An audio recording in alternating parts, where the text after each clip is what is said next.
Squadron leader ಅಲ್ಲೇ ಮಾಡಿ ಕನ್ನಡಿಗರ ಮೇಲೆ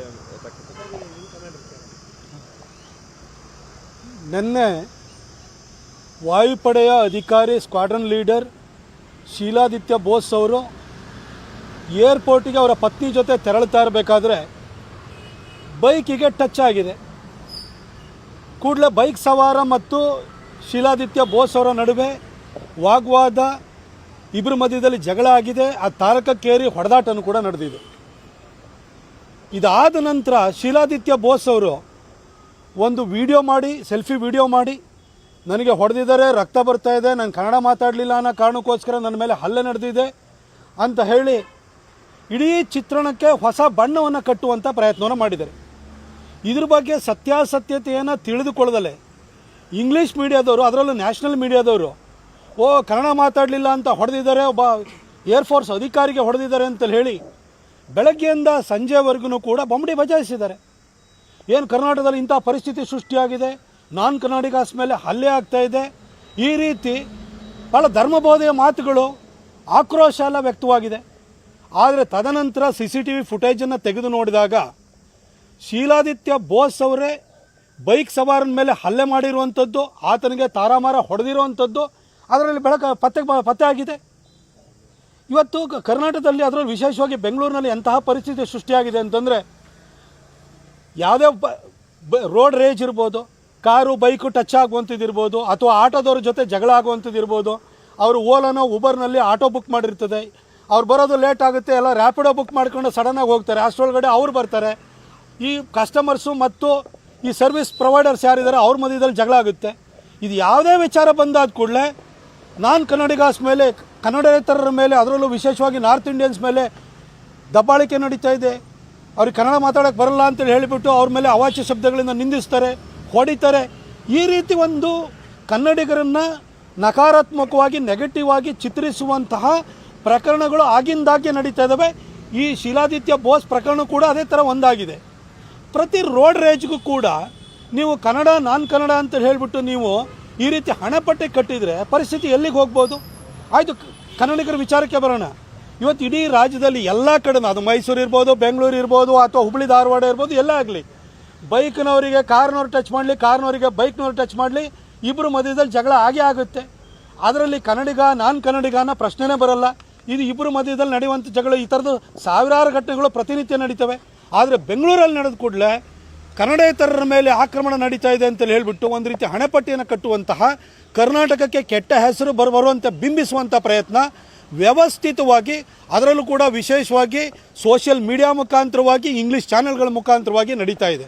ಇದನ್ನು ನಾನು ಖಂಡಿಸ್ತೇನೆ. ಕನ್ನಡಿಗರು ಯಾರ ಮೇಲೂ ಕೂಡ ಕನ್ನಡ ಭಾಷೆ ಬರಲ್ಲ ಅನ್ನೋ ಕಾರಣಕ್ಕೋಸ್ಕರ ದಬ್ಬಾಳಿಕೆ ಮಾಡಿದಂಥ ಪ್ರಕರಣಗಳಿಲ್ಲ. ಆದರೆ ಕರ್ನಾಟಕದಲ್ಲಿ ಇದ್ದಾದಮೇಲೆ 16 ವರ್ಷ ಇಲ್ಲಿ ನೆಲೆಸಿದ ಮೇಲೆ ಕನ್ನಡವನ್ನು ಮಾತಾಡಬೇಕು ಅಂತ ಹೇಳಿ ನಿರೀಕ್ಷೆ ಮಾಡುವಂಥದ್ದು, ಈ ಸ್ಥಳೀಯ ಲ್ಯಾಂಗ್ವೇಜ್ ಬಗ್ಗೆಯೂ ಕೂಡ ಗೌರವ ಇಟ್ಕೊಳ್ಳಿ ಅಂತೇಳಿ ಹೇಳುವಂಥದ್ದು, ಅಥವಾ ಆ ರೀತಿ ಮನವಿ ಮಾಡ್ಕೊಳ್ಳುವಂಥದ್ದು ಸಹಜ.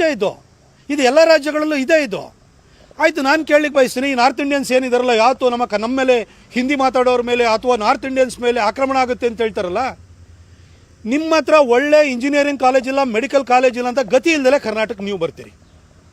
ನಿಮ್ಮ ಹತ್ರ ಒಳ್ಳೆ ಸಾಫ್ಟ್ವೇರ್ ಕಂಪನಿಗಳಿಲ್ಲ, ಒಳ್ಳೊಳ್ಳೆ ಕೆಲಸ ಸಿಗಲ್ಲ ಅಂತ ಗತಿ ಇಲ್ದಲೆ ನೀವು ಕರ್ನಾಟಕದಲ್ಲಿ ಉಳ್ಕೊಂಡಿರೋರು. ನೀವಿಲ್ಲಿ 16 ವರ್ಷ ಇಲ್ಲೇ ಬಂದು ಇಲ್ಲೇ ಇಂಜಿನಿಯರಿಂಗ್ ಮಾಡ್ತೀರಿ, ಇಲ್ಲೇ ಮೆಡಿಕಲ್ ಮಾಡ್ತೀರಿ, ಅಥವಾ ಇಲ್ಲೇ ಯಾವುದೋ ಡಿಗ್ರಿಗಳನ್ನ ಮಾಡ್ತೀರಿ, ಕೆಲಸಕ್ಕೋಸ್ಕರನೂ ಇಲ್ಲೇ ಉಳ್ಕೊಳ್ತೀರಿ. ಇಲ್ಲಿ ಉಳ್ಕೊಂಡಾದ ಮೇಲೆ ಇಲ್ಲಿನ ಸ್ಥಳೀಯ ಲ್ಯಾಂಗ್ವೇಜನ್ನು ನೀವು ಭಾಷೆನ ಕಲಿಯೋದಕ್ಕೆ ಪ್ರಯತ್ನ ಮಾಡೋದ್ರಲ್ಲಿ ಏನು ತಪ್ಪಿದೆ? ನೀವೇನು ನೆನ್ನೆ ಮೊನ್ನೆ ಬಂದು 6 ತಿಂಗಳಾಗಿದೆ, 1 ವರ್ಷ ಆಗಿದೆ, ನೀವು ಕನ್ನಡ ಕಲಿಲೇಬೇಕು ಅಂತ ನಾವೇನು ಕೇಳ್ತಾ ಇಲ್ಲ. 16 ವರ್ಷದಿಂದ ಇಲ್ಲೇ ಇದ್ದೀರಲ್ಲ, ಇಲ್ಲೇ ಕಾಲೇಜಲ್ಲಿ ಓದಿದ್ದೀರಲ್ವಾ, ಇಲ್ಲೇ ಕಂಪ್ನಿಯಲ್ಲಿ ಕೆಲಸ ಮಾಡ್ತಿದ್ದೀರಲ್ವಾ, ಇಲ್ಲೇ ಫ್ಲ್ಯಾಟ್ ತೊಗೊಂಡಿದ್ದೀರಲ್ವಾ, ಇಲ್ಲೇ ಮನೆ ತೊಗೊಂಡಿದ್ದೀರಲ್ವಾ, ಇಲ್ಲೇ ವಾಸ ಮಾಡಿದ್ದೀರಲ್ವಾ, ನೀವು ಕನ್ನಡವನ್ನು ಮಾತಾಡಿ ಇಲ್ಲಿ ಸ್ಥಳೀಯ ಭಾಷೆನೂ ಕೂಡ ಕಲ್ತ್ಕೊಳ್ಳಿ ಅಂತ ಹೇಳಿ ನಾವು ನಿರೀಕ್ಷೆ ಇಟ್ಕೊಳ್ಳೋದ್ರಲ್ಲಿ ತಪ್ಪೇನಿಲ್ಲ. ನಮ್ಮ ಕೆಂಪೇಗೌಡರು ಕಟ್ಟಿರೋಂಥ ಬೆಂಗಳೂರು, ನಮ್ಮ ವಿಶ್ವೇಶ್ವರಯ್ಯನವರು ಕುಡಿಯೋ ನೀರು ತೊಗೊಂಡೋಗಿದ್ದಾರೆ, ನಮ್ಮ ಮಿರ್ಜಾ ಇಸ್ಮಾಯಿಲ್ ಕರೆಂಟ್ ಕೊಟ್ಟಿದ್ದಾರೆ, ಎಲ್ಲ ಕನ್ನಡಿಗರ ಶ್ರಮದಿಂದಾಗಿ ಇವತ್ತು ಬೆಂಗಳೂರು ನಿರ್ಮಾಣವಾಗಿದೆ. ಇಲ್ಲಿ ಬಂದು ನೀವು ನೆಲೆ ಕಂಡುಕೊಳ್ತೀರಿ, ಭಾಷೆ ಮಾತಾಡಿ 16 ವರ್ಷದಿಂದ ಇದ್ದೀರಲ್ಲ ಅಂತ ಹೇಳಿದ ಕೂಡಲೇ ನಮ್ಮ ಕನ್ನಡೇತರರ ಮೇಲೆ ಆಕ್ರಮಣ ಆಗ್ತಿದೆ, ನಾವ್ಯಾಕೆ ಈ ಭಾಷೆ ಕಲಿಬೇಕು, ನಮ್ಮ ಮೇಲೆ ನಾವು ಕನ್ನಡ ಮಾತಾಡಲ್ಲ ಅನ್ನೋ ಕಾರಣಕ್ಕೋಸ್ಕರ ನಮ್ಮ ಮೇಲೆ ಆಕ್ರಮಣ ನಡೀತಾ ಇದೆ. ಈ ಥರ ವರಾತೆ ಯಾಕೆ? ಏನು ನಿಮ್ಮನ್ನು ಇಲ್ಲಿ ಇರಿ ಅಂತೇಳಿ ಹೇಳಿ ನಾವು ಕೈಕಾಲು ಹಿಡ್ಕೊಂಡಿದ್ದೀವಿ ನಿಮ್ಮನ್ನು? ನೀವು ಬಂದಿರೋರು, ನಿಮ್ಮ ರಾಜ್ಯದಲ್ಲಿ ಇಂಥ ಪರಿಸ್ಥಿತಿ ಇಲ್ಲ, ಒಳ್ಳೆ ಕಂಪ್ನಿ ಇಲ್ಲ, ಒಳ್ಳೆ ಕೆಲಸ ಸಿಗಲ್ಲ, ಒಳ್ಳೆ ಕಾಲೇಜಸ್ ಇಲ್ಲ ಅಂತ ಹೇಳಿ ನೀವು ಗತಿ ಇಲ್ದಲ್ಲಿ ಇಲ್ಲಿ ಬಂದಿರೋರು.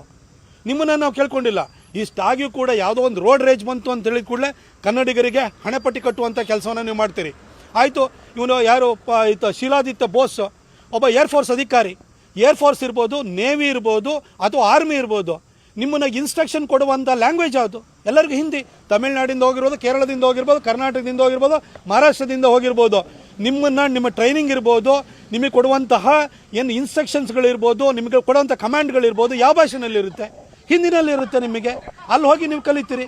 ಅದೇ ರೀತಿ ಇಲ್ಲಿ ಬಂದಾದಮೇಲೆ ನೀವೊಂದು IAS ಆಫೀಸರ್ ತೊಗೊಳ್ಳಿ, ಅವನು ಕರ್ನಾಟಕ ಕೇಡ್ರ್ ಆಫೀಸರ್ ಆಗಿರ್ಬೋದು, ತಮಿಳ್ನಾಡು ಕೇಡ್ರ್ ಆಗಿರ್ಬೋದು, ಅಥವಾ ಯಾವ ಒರಿಸ್ಸಾದ ಕೇಡ್ರ್ ಆಫೀಸರ್ ಆಗಿರ್ಬೋದು, 1 ವರ್ಷದೊಳಗಡೆ ಸ್ಥಳೀಯ ಭಾಷೆನ ಕಲಿಬೇಕು ಅಂತೇಳಿ ಕಡ್ಡಾಯವಾಗಿ UPSC ನಿಯಮ ಇಲ್ವಾ?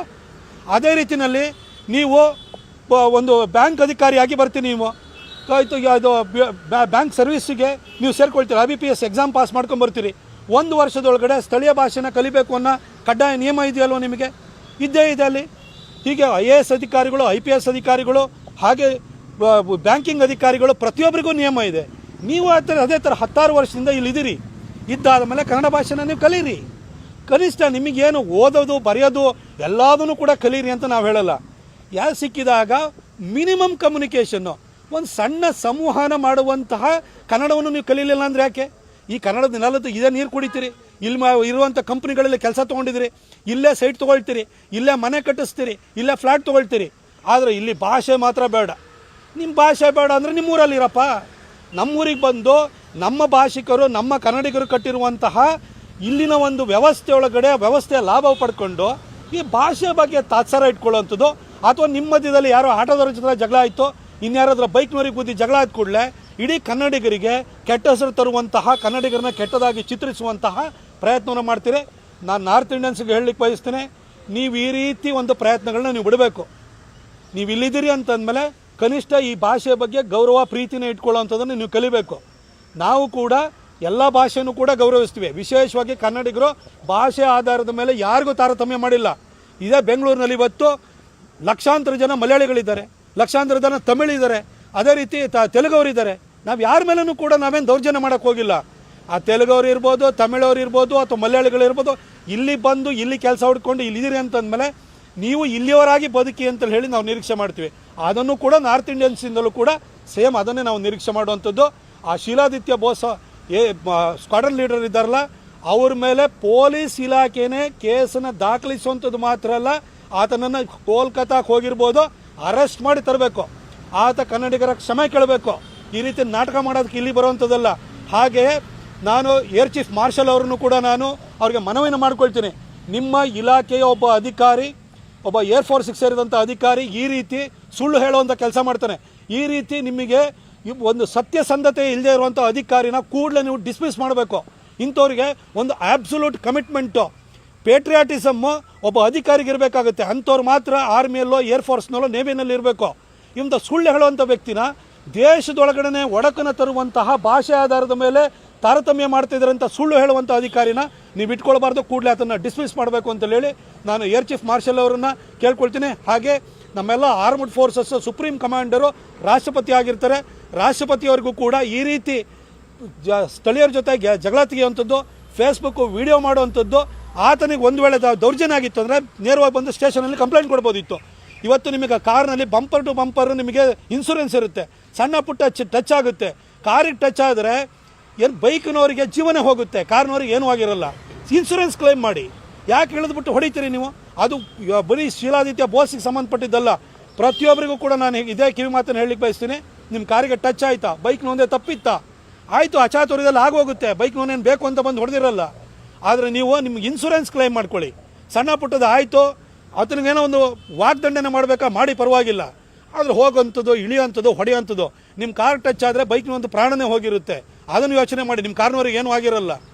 ಇದು ಬಿಟ್ಟು ಇದಕ್ಕೆ ಬೇರೆ ಬೇರೆ ಚಿತ್ರಣವನ್ನು ಕೊಡುವಂತಹ, ಕನ್ನಡಿಗರ ಹಣೆಪಟ್ಟೆ ಕಟ್ಟುವಂತಹ ಪ್ರಯತ್ನವನ್ನು ನಾವು ಸಹಿಸಬಾರ್ದು. ಬೆಂಗಳೂರು ಪೊಲೀಸ್ ಕಮಿಷನರಿಗೂ ಕೂಡ ನಾನು ಮನವಿ ಮಾಡ್ಕೊಳ್ತೀನಿ, DG ಅವ್ರಿಗೂ ಮನವಿ ಮಾಡ್ಕೊಳ್ತೀನಿ. ಈ ಶೀಲಾದಿತ್ಯ ಬೋಸ್ ಆತ ಎಲ್ಲೇ ಇರ್ಬೋದು, ತಕ್ಷಣಕ್ಕೆ ಅರೆಸ್ಟ್ ಮಾಡಿ ನೀವು ತಗೊಂಬಂದು ಆತ ಕನ್ನಡಿಗರ ಕ್ಷಮೆ ಕೇಳೋ ರೀತಿಯಲ್ಲಿ ನೀವು ಮಾಡಬೇಕು. ಅಥವಾ ನಮ್ಮ ಕನ್ನಡಿಗರ ತಾಳ್ಮೆಯಿಂದಲೇ ಈ ಥರ ಪ್ರಕರಣ ಜಾಸ್ತಿ ಆಗ್ತದೆ? ಯಾಕಂದರೆ ನಿರಂತರವಾಗಿ ಈ ಥರ ಬ್ಲೇಮ್ಸ್ ಕನ್ನಡಿಗರ ಮೇಲೆ ಇದೇ ನಾರ್ತ್ ಇಂಡಿಯನ್ಸು ಚೆನ್ನೈನಲ್ಲಿ ಯಾಕ್ರಿ ಬಾಲ ಬಿಚ್ಚಲ್ಲ? ಅದು ಕೇರಳಕ್ಕೆ ಯಾಕೆ ಹೋಗಲ್ಲ? ಅಲ್ಲಿ ಕೆಲಸನೇ ಇಲ್ಲ.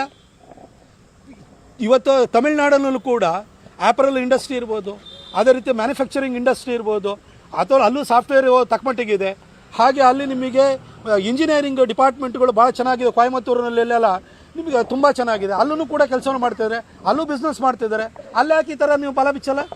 ಬರೀ ಬೆಂಗಳೂರಿನಲ್ಲಿ ಅದರಲ್ಲೂ ಕೂಡ ಇಂಗ್ಲೀಷ್ ಮೀಡಿಯಾದವರು, Delhi based, Mumbai based English ಮೀಡಿಯಾದವರು ಕೂಡಲೇ ಇದನ್ನು ಪಿಕ್ ಮಾಡಿಬಿಟ್ಟು ಏನೋ ಅವ್ರ ಮೇಲೆ ದೌರ್ಜನ್ಯ ಆಗ್ತಿದೆ ಅಂತೇಳಿ ಹೇಳಿ ನೀವು ಯಾವಾಗಲೂ ಕೂಡ ಒಂಥರ ನಮ್ಮ ಕನ್ನಡಿಗರ ಮೇಲೆ ಗೂಬೆ ಕೂರಿಸುವಂಥ ಪ್ರಯತ್ನವನ್ನು ನೀವು ಮಾಡ್ತೀರಿ. ಫಸ್ಟ್ ಕ್ರಾಸ್ ಚೆಕ್ ಮಾಡ್ಕೊಳ್ಳಿ. ಮೋರ್ ಅವರು ನಿಮ್ಮನ್ನು ಯಾರನ್ನು ಕೂಡ ನಾರ್ತ್ ಇಂಡಿಯನ್ಸ್ ಆಗಲಿ, ತಮಿಳರನ್ನಾಗಲಿ, ತೆಲುಗವ್ರನ್ನಾಗಲಿ ಅಥವಾ ಮಲಯಾಳಿಗಳನ್ನಾಗಲಿ ನಮ್ಮ ಕರ್ನಾಟಕಕ್ಕೆ ಬನ್ನಿ, ನೀವಿಲ್ಲದೆ ಇದ್ರೆ ನಮಗೇನು ಗತಿ ಇಲ್ಲ ಅಂತ ಹೇಳಲಿಕ್ಕೆ ಬಂದಿಲ್ಲ. ನೀವು ನಿಮ್ಮ ರಾಜ್ಯಗಳಲ್ಲಿ ಗತಿ ಇಲ್ಲದಲ್ಲೇ ನಮ್ಮ ರಾಜ್ಯಕ್ಕೆ ಬಂದಿರೋರು. ನೀವು ಇಲ್ಲಿ ನೆಲೆ ಕಂಡ್ಕೊಳ್ಳೋಕ್ಕೆ ನೀವು ಬಂದಿರೋರು. ನಿಮ್ಮನ್ನೇನು ಕೈಕಾಲು ಹಿಡ್ಕೊಂಡು ನಾವು ಬಂದಿರಲ್ಲ. ನೀವು ನಮ್ಮ ಕರ್ನಾಟಕಕ್ಕೆ ಎಂಟ್ರಿ ಬೇಕು ಅಂತ ಕೇರಳದವರು ಕೂಡ ಈ ಪಕ್ಕದಲ್ಲಿ ಬಂಡೀಪುರದಲ್ಲಿ ನಮ್ಮ ಅಭಯಾರಣ್ಯದಲ್ಲಿ ಅವರಿಗೆ ರಾತ್ರಿ ಏನು ನೈಟ್ ಓಡಾಡುವಂಥದ್ದು ಪ್ರವೇಶ ನಿಷೇಧ ಇದೆಯಲ್ಲ, ಅದನ್ನು ತೆಗೆದಾಕಿ ಅಂತ ಹೇಳ್ತಾರೆ. ಯಾಕೆ ಹೇಳಿ?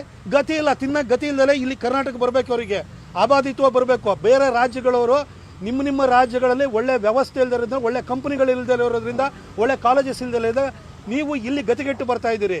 ನೀವು ನಮಗೆ ಪಾಠ ಹೇಳಕ್ಕೆ ಹೋಗ್ಬೇಡಿ.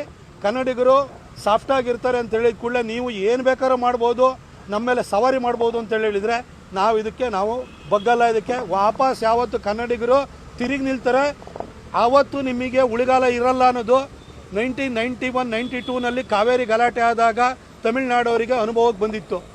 ಅಂಥ ಒಂದು ಪರಿಸ್ಥಿತಿನ ಇನ್ನೊಂದು ಸರಿ ನೀವು ತಂದಿಟ್ಕೊಳ್ಳೋಕೆ ಹೋಗಬೇಡಿ. ನೀವು ಇದನ್ನ ಎಲ್ಲ ಭಾಷಿಕರಿಗೂ ಹೇಳಲಿಕ್ಕೆ ಬಯಸ್ತೀನಿ.